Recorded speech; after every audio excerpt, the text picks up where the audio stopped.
In my experience, one of the issues clients have in relation to recall is understanding what the cost can be, focusing in on the recall cost element only and not properly estimating the damage to their brand, i.e. the business interruption loss that can flow from one of these incidents, which can be significant.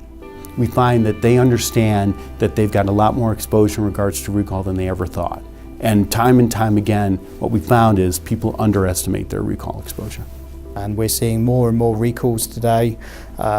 Testing is ever more detailed, more products are falling foul of contaminations. We're seeing an increased interest from the regulators and a tightening up of product safety standards, all of which mean that more recalls are occurring today than ever before. We've had to basically manuscript certain aspects of the coverage because a simple product contamination or product recall policy doesn't fit the bill. A lot of these companies are growing into new areas.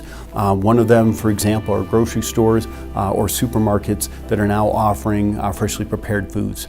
That brings on a whole total new type of risk. Basically, it's very similar to restaurant risk, and those risks are completely different from the previous risks that they had as a regular grocery store. And it brings on a new set of skills.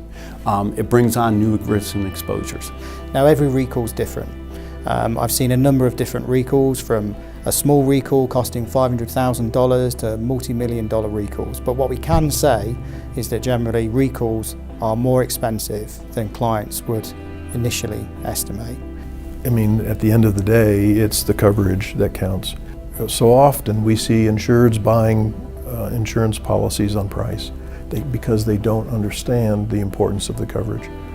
And so frequently we see insurance agents and brokers offering coverage that may not be responsive to all of the risks because they're trying to get the deal.